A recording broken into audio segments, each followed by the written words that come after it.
Hey you, and welcome to this video where I will help you out how to change Google language settings to English. And this is quite simple. First of all, we click on the three dots right in the top and then we go to settings. Then from here we click here left in the bar on languages, and right now we go to preferred languages. Right now, if you can see, the English language is used when translating pages, and this language is used to display menu settings, alerts on other text in Chrome. If you want to change this to another language, you click on the three dots, then click on display Chrome in these settings, then you need to relaunch it, and then after the relaunching you will see everything in that language.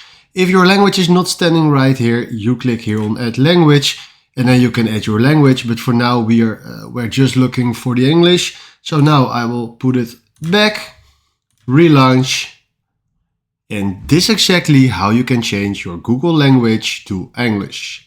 Alright, thanks for watching and have a wonderful day.